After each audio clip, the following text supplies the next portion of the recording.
Ένα υπέροχο μεσημέρι στην παραλία της Jericho Aquara, ένα μέρος που αγαπάμε πάρα πολύ και μου ήρθε έμπνευση να μιλήσω λίγο για κάποιες ιστορίες, κάποια βιώματά μου προσωπικά εκεί στην Αγγλία όταν τελείωνα την εκπαίδευσή μου, το εκπαιδευτικό πρόγραμμα PGC και έψαχνα για δουλειά σε σχολεία της Αγγλίας. Με είχαν ρίξει λίγο οι μέντορες μου, όπως αποκαλούνται εκεί, οι επιβλέποντες καθηγητές. Μου είχαν πει ότι χρειάζομαι πολλή βελτίωση, πρέπει να κάνω πολλή δουλειά ακόμη για να φτάσω σε ένα επίπεδο να είμαι καλός καθηγητής, και αυτό τον μέσο άνθρωπο θα τον επηρέαζε μάλλον και ψυχολογικά και δεν θα έκανε αυτό που έκανα εγώ στη συνέχεια. Κατά πάσα πιθανότητα δεν θα έκανε αιτήσεις, δεν θα πραγματοποιούσε αιτήσεις σε μερικά από τα καλύτερα σχολεία της χώρας, και εγώ κάπως το έκανα. Πίστευα ότι παρόλο που υπάρχουν άνθρωποι που μου λένε ότι δεν είμαι και τόσο καλός, εγώ πίστευα ότι μπορούσα να κάνω πολύ καλή δουλειά. Πήγα λοιπόν και έκανα αίτηση σε μερικά σχολεία, όπως για παράδειγμα το Stephen Pearce Foundation στο Cambridge, το Rochester Independent College στο Rochester, ένα ιδιωτικό σχολείο με οικοτροφείο, και άλλα σχολεία. Αλλά τα συγκεκριμένα με κάλεσαν σε συνέντευξη. Την Πέμπτη εκείνη την εβδομάδα με έχει καλέσει το Rochester Independent College σε συνέντευξη. Το Stephen Pearce Foundation στο Cambridge μου έστειλε μια πρόσκληση σε συνέντευξη, αλλά επειδή είχα ήδη κλείσει συνέντευξη σε άλλο σχολείο, τους είπα σας παρακαλώ αν μπορείτε να το κάνουμε άλλη μέρα, οπότε μου πρόσφεραν την Παρασκευή, μια ημέρα μόνο για μένα για να πάω στη συνέντευξη. Την Πέμπτη πηγαίνω στο Rochester Independent College και φτάνω στο γραφείο του διευθυντή, μου λένε κάθισε εδώ, θα σου πάρει μια συνέντευξη ο άνθρωπος, μου κάνουν πρώτα και ένα tour στο σχολείο να το δω, και περιμένω στο γραφείο αυτού του ιδιωτικού σχολείου. Στην πραγματικότητα τότε ο ιδιοκτήτης ήταν αυτός ο άνθρωπος με τον οποίο θα συνομιλούσα. Μετέπειτα πουλήθηκε το σχολείο, αλλά σε κάθε περίπτωση τότε ήταν ο ιδιοκτήτης, ο συγκεκριμένος άνθρωπος ο Brian, μαθηματικός, συνάδελφος. Ο άνθρωπος δεν ήταν εκεί, περίμενα, έρχονται κάποιοι άλλοι άνθρωποι, μου λένε πού είναι ο Brian, δεν έχει έρθει ακόμη? Όχι, λέω, δεν έχει έρθει ακόμη. Μου λένε μάλλον θα έρθει σε λίγο. Μετά από λίγο σηκώνεται ένας άνθρωπος κάτω από ένα γραφείο, ήταν στο πάτωμα. Ένας άνθρωπος με σορτσάκι και μακριά μπλούζα. Και λέω χαίρετε, γεια σας. Νόμιζα ήταν κάποιος τεχνικός που έφτιαχνε κάτι στο πάτωμα. Μου λέει γεια σου. Λέω είμαι ο Κωνσταντίνος, χαίρομαι πολύ. Του δίνω το χέρι. Μου λέει ναι, ξέρω ποιος είσαι, και φεύγει. Και λέω τι έγινε μόλις τώρα, πώς είναι δυνατόν να με γνωρίζει αυτός ο άνθρωπος? Μετά από λίγο επιστρέφει, μου συστήνεται, καταλαβαίνω ότι είναι ο ιδιοκτήτης του σχολείου, ντυμένος με ρούχα που δεν θα πρόδιδαν το γεγονός ότι ήταν ο ιδιοκτήτης ενός σχολείου αξίας μερικών εκατομμυρίων λιρών, γνωστού πλέον για την προετοιμασία των μαθητών για εξετάσεις, και λειτουργούσε τόσο ως σχολείο όσο ως εξεταστικό κέντρο. Άρα πηγαίναν πολλοί άνθρωποι για να δώσουν εξετάσεις εκεί, αλλά ταυτόχρονα λειτουργούσε ως φροντιστήριο. Άρα ήταν κατά μία έννοια εξειδικευμένο σε αυτό το πράγμα. Λοιπόν, αυτός ο άνθρωπος μου κάνει συνέντευξη, αρχίζει να με ρωτάει διάφορα πράγματα. Ένα από τα πράγματα που με ρώτησε ήταν γιατί έφυγες από την Ελλάδα, και εγώ του είπα ότι αρχικά δεν μου άρεσαν καθόλου οι συνθήκες που επικρατούσαν στη χώρα μου και ήθελα να βρω καλύτερες συνθήκες στο εξωτερικό. Θεωρούσα ότι θα λυθούν όλα μου τα προβλήματα διαμιάς αν φύγω στο εξωτερικό και θα μπορέσω να έχω μια πολύ καλύτερη ζωή και να βρω κατά μία έννοια τον παράδεισο, τη γη της επαγγελίας στο εξωτερικό. Και μετά από λίγο καιρό κατάλαβα ότι δεν ήταν ακριβώς έτσι τα πράγματα, ότι δεν είναι όλα άσπρα ή μαύρα, και άρχισαν να μου λείπουν κάποια πράγματα από την Ελλάδα μόλις τα έχασα. Στη συνέχεια συζητήσαμε λίγο για το εκπαιδευτικό πρόγραμμα PGC που ολοκλήρωνα. Με ρώτησε πώς μου φαίνεται. Λέω ενδιαφέρον. Εμένα μου λέει μου φάνηκε μια βλακεία και μισή το PGC. Λέω πολύ ενδιαφέρον ο συγκεκριμένος άνθρωπος. Τα λέει και λίγο ομά. Η αλήθεια είναι ότι εγώ τα θέτω πολύ πιο όμορφα από ό,τι τα έθεσε ο ίδιος ο άνθρωπος στη συνέντευξή μας. Και σε κάθε περίπτωση είχαμε μια πολύ παραγωγική συζήτηση. Μου άρεσαν οι απόψεις που είχε σχετικά με την εκπαίδευση και με το γεγονός ότι δεν πιστεύει στις στολές. Στην Αγγλία υπάρχει ένα φαινόμενο με τις στολές των μαθητών. Όλοι οφείλουν να φοράνε στολή, να μιλάνε στους καθηγητές με συγκεκριμένο τρόπο, κύριε, κυρία κλπ. Εκεί στο σχολείο του είχε αποφασίσει ο Brian να μην υπάρχουν στολές, να μιλάνε οι μαθητές στους καθηγητές στο πρώτο πρόσωπο, πρωτοενικό, να απευθύνουν το λόγο με το όνομα του καθηγητή. Και ήταν έτσι αρκετά φιλελεύθερη η προσέγγιση του συγκεκριμένου ανθρώπου, μου άρεσε πολύ. Και στο τέλος μου λέει You're a human being and that's always a good thing. Και κάπως έτσι τελείωσε η συνέντευξή μας. Μου λέει δηλαδή είσαι άνθρωπος και αυτό είναι πάντα καλό. Και φεύγω από τη συνέντευξη, στη συνέχεια έγιναν διάφορα άλλα πράγματα, tour στο σχολείο, μίλησα με άλλους καθηγητές, συναδέλφους κλπ. Στη συνέχεια τέλος πάντων έγιναν συνάδελφοι και μου λένε πώς πήγε. Φαντάζομαι ήταν δύσκολο γιατί ο Μπράιαν δεν χαρίζει κάστανα. Λέω όχι, πήγε πολύ καλά, λέω. Λένε τι, δεν σε έβρισε? Λέω όχι, δεν με έβρισε, γιατί να με βρίσει? Λέει συνήθως τους ανθρώπους τους κάνει κόσκινο στη συνέντευξη. Λέω όχι, μάλιστα, μου άρεσε πάρα πολύ η συνέντευξη. Φεύγω λοιπόν εκείνη τη μέρα στο σπίτι να ετοιμαστώ για την συνέντευξη της επόμενης ημέρας, γιατί είχα ανέβει από το Portsmouth όπου εκπαιδευόμουν στο σπίτι του πατέρα μου που έμενε στο Λονδίνο και είχα μείνει εκεί για κάποιες νύχτες μέχρι να ολοκληρωθούν οι δύο συνεντεύξεις της Πέμπτης και της Παρασκευής και στη συνέχεια να επιστρέψω το Σαββατοκύριακο στο Portsmouth. Οπότε Πέμπτη λοιπόν βράδυ επιστρέφω το απόγευμα στο σπίτι στο Λονδίνο, στο σπίτι του πατέρα μου, και την Παρασκευή ετοιμάζομαι για το ταξίδι στο Cambridge, όπου οι άνθρωποι σε ένα από τα καλύτερα σχολεία του Cambridge, το Stephen Pearce Foundation, είχαν βγάλει μία μέρα ξεχωριστά για μένα. Δηλαδή η συνέντευξη αυτή για τη θέση του μαθηματικού που διαφήμιζαν ήταν μόνο για μένα, ενώ είχαν περάσει την προηγούμενη μέρα 4-5 άνθρωποι από συνέντευξη για τον ίδιο ρόλο. Πηγαίνω το πρωί της Παρασκευής στο Cambridge στο σχολείο, φτάνω, ένα πολύ γνωστό σχολείο, πολύ πιο γνωστό από το προηγούμενο σχολείο στο οποίο είχα πάει για συνέντευξη. Αυτό βέβαια δεν είναι με οικοτροφείο, το προηγούμενο ήταν με οικοτροφείο στο οποίο είχα πάει. Και οι άνθρωποι μου λένε κάθισε, σε 10 λεπτά έχεις το μάθημά σου, φέρε μας τα έγγραφά σου να τα βγάλουμε φωτοτυπία. Μετά μου λένε πέρασε από εδώ, μπαίνω σε μια αίθουσα, σύνδεσε το στικάκι σου, κάνε την παρουσίασή σου, κάνε το μάθημα. Μπορώ να πω ότι έκανα μάθημα σε μια εξαιρετική τάξη, είναι ένα σχολείο με κορίτσια μόνο, αποκλειστικά κορίτσια. Αυτό υπάρχει το φαινόμενο στην Αγγλία συχνά, να χωρίζουν τους μαθητές ανάλογα με το φύλο, κυρίως σε ιδιωτικά σχολεία. Υπάρχουν σχολεία πώς τα λέγαμε εμείς, αρένων και θηλαίων. Υπάρχουν λοιπόν σχολεία αρένων και θηλαίων. Ήταν αυτό ένα σχολείο θηλαίων, πολύ γνωστό για τις επιδόσεις του. Μου έκανε εντύπωση πραγματικά, πρώτη φορά στη ζωή μου και τελευταία το έχω βιώσει αυτό, να δίνω μια οδηγία, μια καθοδήγηση ας πούμε μέσα στην τάξη στο μάθημα και αυτό που ακούω μόνο να είναι ο ήχος των στυλό, αλλά πολύ έντονος ήχος από στυλό. Ήταν εκεί οι μαθήτριες και γράφανε, λύνανε. Πραγματικά δεν έχω ξαναδεί τόσο αποδοτική τάξη όσον αφορά τη δουλειά. Σε κάποια φάση εκεί που κάνουν τη δουλειά τους στα μαθηματικά, ένα κορίτσι αρχίζει να κλαίει. Και πάω κοντά να δω τι συμβαίνει. Η επιβλέπουσα καθηγήτρια, γιατί υπήρχε άλλη καθηγήτρια μέσα στο μάθημα, μέσα στην τάξη, μου λέει μην ανησυχείς, είναι οι μέρες με τα αποτελέσματα τώρα και επειδή κάποιοι δεν πήραν A-star, κάποιες μαθήτριες δεν πήραν τον καλύτερο δυνατό βαθμό, κλαίνε από την πίεση.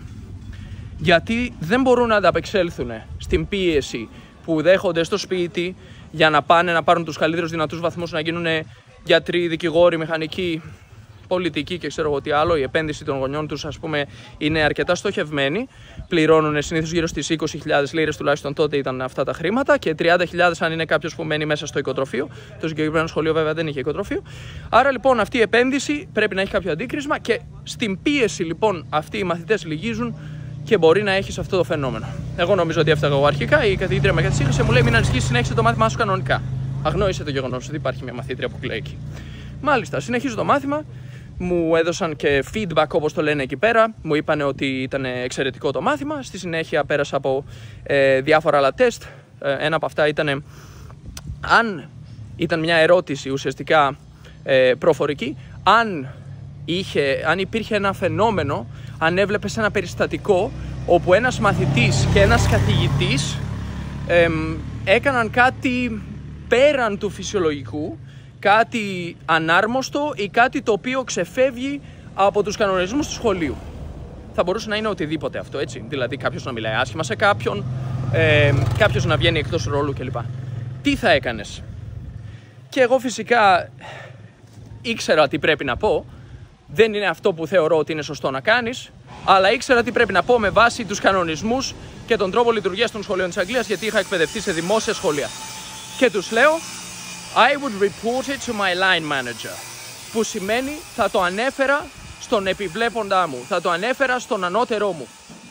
Και αυτό είναι ένα κλασικό φαινόμενο στην Αγγλία για να δούνε αν θα ξεφύγεις από τους κανονισμούς και πώς θα λειτουργήσεις, και θεωρούν εξαιρετική αυτή την απάντηση, και φυσικά απάντησα όπως ακριβώς ήθελα να απαντήσω. Και για να μην τα πολυλογώ, όλο αυτό οδήγησε σε μια επιτυχή συνέντευξη, όπου ήταν πολύ ενθουσιασμένοι μαζί μου με τις απαντήσεις που τους έδινα, με τις επιδόσεις που είχα στα τεστάκια, τα γραπτά, τα προφορικά, στο μάθημα που παρέδωσα και στα έγγραφα τα οποία τους παρήχα, δηλαδή τα πτυχία μου και λοιπά, συστατικές επιστολές, και με μεγάλη χαρά μου πρόσφεραν το ρόλο στο Stephen Pears Foundation του μαθηματικού την ίδια ημέρα κιόλας.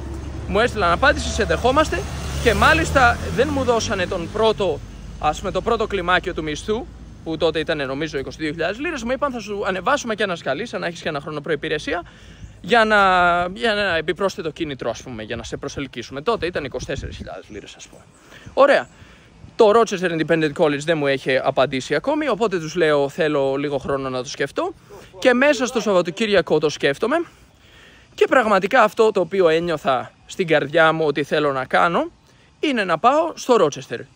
Από τη μία το Rochester με γέμισε ως σχολείο, οι μαθητές τους οποίους δίδαξα στα πλαίσια της συνέντευξης, που δεν το ανέφερα προηγουμένως, ήταν εξαιρετικοί, χαρούμενοι, χαλαροί. Δεν υπήρχε βέβαια η ίδια απόδοση με τα στυλό να ακούγονται εκεί και να δουλεύουν 30 μαθητές, 25 μαθητές τέλος πάντων, σαν ρομποτάκια, τα οποία πραγματικά φέρουν σε πέρας το πρόβλημα, αν θέλετε, λύνουν το πρόβλημα με τόσο υψηλή ακρίβεια και τόσο γρήγορα. Ήταν πιο ανθρώπινα τα πράγματα. Είχε και τα αστιάκια του, είχε και το χαμόγελο, ήταν πολύ λιγότερο επίσημο, και η συνέντευξή μου με έκανε να αισθανθώ ότι εκεί θα είμαι περισσότερο άνθρωπος και λιγότερο, αν θέλετε, εργαλείο ενός μεγαλύτερου συστήματος. Δεν είμαι δηλαδή εκεί πέρα ένα άτομο το οποίο βρίσκεται σε ένα ρόλο για να παράγει βαθμούς, νούμερα, επιδόσεις και να κρατάει ένα σχολείο όσο πιο ψηλά γίνεται στα στατιστικά, δηλαδή οι μαθητές να φροντίσουν να πάρουν όλοι το A-star, αλλά είναι περισσότερο εκεί ένας άνθρωπος με τον οποίο αυτά τα παιδιά θα συναναστραφούν οικία, θα αισθάνονται οικία με οικείο τρόπο, φιλικά, θα αισθάνονται ασφάλεια, και από τη μία δεν θα έχουμε μαθητές οι οποίοι όλοι παίρνουν A-star, τους καλύτερους βαθμούς στη χώρα, από την άλλη όμως οι μαθητές δεν θα ξεσπάνε σε κλάματα την ώρα του μαθήματος επειδή δεν πήραν τον υψηλότερο βαθμό του κόσμου. Επίσης, το τεστ το οποίο πέρασα δεν είχε ως βάση, ως κριτήριο το αν θα τηρήσω τους κανονισμούς του σχολείου κατά γράμμα, αλλά ήταν πολύ περισσότερο ένα τεστ το οποίο εξέταζε αν έχω αρκετά ανθρώπινα χαρακτηριστικά. Αυτό λοιπόν με τράβηξε πολύ στο Rochester, και την Δευτέρα είχα απάντηση από το σχολείο, το οποίο μου είπε θέλουμε να σου προσφέρουμε αυτόν τον ρόλο και να σε προσκαλέσουμε να μείνεις στο σχολείο, στο οικοτροφείο, και κάπως έτσι ξεκίνησε το ταξίδι μου στον κόσμο της διδασκαλίας στο Ηνωμένο Βασίλειο, το οποίο με οδήγησε στο τέλος φυσικά και στην Βραζιλία και σε πολλές άλλες ευκαιρίες που μπορώ να πω ότι σε μεγάλο βαθμό το οφείλω στις συστατικές επιστολές που πήρα από τον διευθυντή του συγκεκριμένου σχολείου, που ήταν ένας άνθρωπος που πήρε τη σκητάλη, αν θέλετε, όταν πούλησε το σχολείο ο ιδιοκτήτης ο προηγούμενος. Έμαθα πάρα πολλά στο συγκεκριμένο σχολείο, τόσο όσον αφορά το πώς μπορείς να τρέξεις την δική σου επιχείρηση, να διαχειριστείς μια επιχείρηση, να τη στήσεις μάλλον εξ αρχής, γιατί πραγματικά ήταν ένα σχολείο που είχε ξεκινήσει ως ένα μικρό φροντιστήριο για μαθητές που δυσκολευόντουσαν με τις εξετάσεις και έμεναν μεταξεταστές κλπ. Και σιγά σιγά ο άνθρωπος έβαλε κρεβάτια μέσα, τους έδινε και ένα πιάτο φαΐ και σιγά σιγά εξελίχθηκε σε οικοτροφείο. Από αυτό το κομμάτι μέχρι το πώς να ξεφύγεις από ένα πλαίσιο το οποίο θεωρητικά είναι πολύ αυστηρό, πρέπει να έχουμε κανονισμούς, πρέπει να κυνηγάμε τις επιδόσεις και τους υψηλούς βαθμούς, και στο βωμό αυτού να θυσιάζουμε και να ξεχνάμε κάποια πολύ βασικά και απαραίτητα χαρακτηριστικά, όπως είναι η ανθρωπιά μας και το γεγονός ότι δεν λύνονται όλα με το να τα αναφέρουμε στους ανωτέρους μας. Ναι, μεν κατανοώ ότι για την ομαλή λειτουργία ενός μεγάλου οργανισμού, οργάνωσης, εταιρείας είναι απαραίτητο να λειτουργούμε όλοι στα ομαλά πλαίσια, ας πούμε, αυτού του μηχανισμού, ομαλά γραναζάκια που δεν δημιουργούν προβλήματα σε όλο αυτό το σύστημα, το οποίο μπορεί να παρουσιάσει κόλλημα. Από την άλλη όμως δεν θέλω να είμαι μέλος, κομμάτι αυτού του συστήματος και αυτού του πλαισίου, και γι' αυτό αποφάσισα να ξεφύγω από αυτό το πλαίσιο, να δημιουργήσω το δικό μου πλαίσιο, μιμούμενος ανθρώπους που έχω δει να το κάνουν επιτυχώς στο παρελθόν, και συνεχίζω να το κάνω όσο περισσότερο μπορώ, να βγαίνω διαρκώς έξω από αυτό το πλαίσιο το οποίο μας θέλει να γινόμαστε τυφλοί υπηρέτες του μηχανισμού. Στην πραγματικότητα αυτός ο μηχανισμός δημιουργήθηκε για να εξυπηρετήσει εμάς, τις ανθρώπινες αξίες και την προσφορά, ώστε αυτό το έργο να μπορέσει μετά να γίνει κάτι που προσφέρει αξία σε άλλους. Εύχομαι αυτή η ιστορία να βοήθησε σε κάποιο βαθμό ανθρώπους οι οποίοι αντιμετωπίζουν κάποιο δίλημμα ενδεχομένως και δεν ξέρουν τι είναι αυτό που πραγματικά πρέπει να αποφασίσουν. Πιστεύω ότι η καρδιά που λέμε καμιά φορά τα ξέρει καλύτερα από το μυαλό.